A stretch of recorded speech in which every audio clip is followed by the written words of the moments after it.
Yeah, nobody's ever done 3 podcasts with us. Well, rock and roll, we have a lot to talk about because I basically was pronounced dead on Elvis's birthday, December 8th.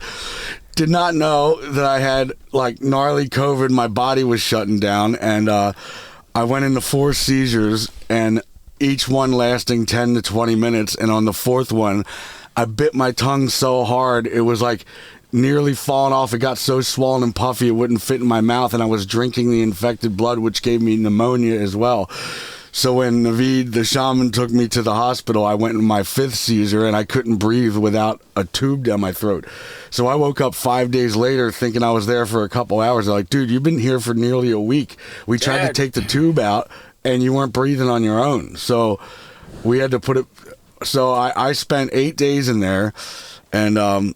dude, when they took that tube out, I felt like I sucked on Darth Vader's dick. I had to sip on tea and fucking lozenges all the live long day. You don't remember anything while you were out? No. Your heart was stopped? Yeah. Did you have a near-death experience? No, I just blacked out. I didn't have any like out-of-body experience. I have before, but not on that one. Wow. Yeah. Now, this was not... a secret. This was on TMZ. Yeah. Like as soon as it happened. Yeah. And I can tell you that for me, seeing Bam's on fucking ventilator, meaning you can't breathe by yourself. You're in. I didn't say that. Beep that. you're in the ICU, intensive care unit. In critical but stable condition. I'm just thinking, oh my God, like this is it. Like, what's terrible is that my first legitimate thought was, fucking Bam better not die, dude. He's gonna ruin my tour. He's gonna ruin everything. Yeah, people didn't like that on the comments. Yeah, the amount of negative comments they were like, Steve was thinking about his tour. What a selfish prick. I mean, whatever, dude. But he's saying it to Bam's face, and Bam would probably be like, yeah. I mean, I would say the same thing. You know, about so you guys really look at the comments. Oh, dude, Well, just on the Zach one, because I read the first Zach podcast, and I was like, Jesus, dude, these people are going hard. And then everyone was going, so that was one of the things on the Zach one. Right, okay. Well, I said it to Bam, and I'm kind of being fun and being funny. For sure. Like, you know, there's an element of truth to it, but like, whatever. The most important thing is that Bam's not dead. Yes. And Jesus.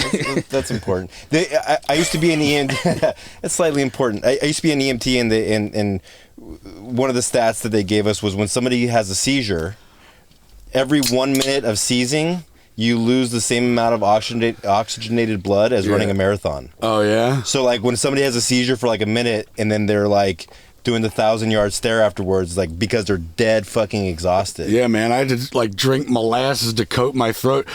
I sounded like you for like a good 8 How did you get the voice that sounded like you sucked on Darth Vader's dick? Was it swallowing that fucking goldfish? I don't know. Or maybe man. all those senior week parties that you got paid for back in the day. Everybody, I just suck at talking. And your thing was bashing beer over your head and then drinking it, rocking the Slayer. Dude, it turns out hitting yourself in the head is not good for you. Like, yeah. Or welcome yourself to every town in England and then getting choked out and passed out until you got knocked out. Yeah. What was on tour? That was when I was on tour with Don. Welcome to Brighton, England. Go. Welcome to Bristol, England. Go. Do you remember were you choked out by Gene LaBelle in the first movie? Yeah. Yeah, we all were. That was intense. They said it was too dark to put on TV just because, like, but Don basically, like, died and then came back, and then you're just like, whoa, what just happened? They're like, this is too dark to put on TV. Right, even in the movie. And when Gene LaBelle does it real quick, that's his deal? So fast. He gets you unconscious so fast. And yeah, they didn't want to use the footage, but having had the experience Ryan Dunn felt totally qualified to just go around choking people unconscious himself. It made me so uncomfortable. We were on tour, and he would be like to the audience, "Who wants to come on stage and get choked out?" And I'd be like, "No, dude, Dunn, don't do this. This is awful. This is awful. Don't do it." And he would just do it and do it. And then one day, I was just awake for enough days in a row on drugs. I was like, "Okay, dude, I want this footage. Done. Choke me out." Then choke me out again. Again. 6 times in one day. Wow. When you were in your drug heyday, didn't you have like 3 to 4 apartments down on Martel in Hollywood? One was a complete skate park, one was filled with vodka and grapefruits, and then the other one was like a fuck pad. No grapefruit, dude. Vodka and Budweiser. Yeah, I saw footage of you there one time when you were trying to sleep. But do you remember that footage? Yeah. And you were like, "Nah, just let me go to bed." And like they're pulling your pants down. Yeah. Yeah, where we stripped you, Nick. I don't know if we ever did anything with that footage, man. We've got a lot of footage. We're gonna make a video of Steve-O and Bam's craziest moments together, like all time. That's gonna be epic. That's now, gonna be a banger. And speaking of posting footage, you posted footage of you in this can't breathe situation right before you went to the hospital. Yeah. And then I think you deleted it. Yeah, somebody made me delete it just because they thought that it was happening at that moment when it was like 8 days before. So I didn't know that somebody was filming it. I was like, you know what? This should just be documented in case there's going to be some kind of documentary in the future. Because I always get my phone stolen or whatever, and then I completely lose all the footage. And, like we said, they wouldn't let the Gene LaBelle shit on TV, but how come they could let my x-rayed little mini hard dick in February, my 2-inch hose be shown without an issue? Right. Yeah, it was when I broke graphic. my tailbone, I got an x-ray at the hospital.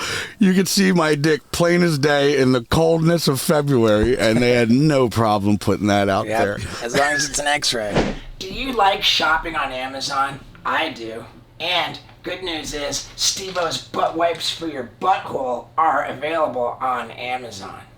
And if you want a real bundle of a deal, you can get Steve-O's hot sauce for your butthole, plus Steve-O's butthole destroyer, and Steve-O's butt wipes for your butthole. It's the butthole bundle, available on Amazon right now. Yeah, dude.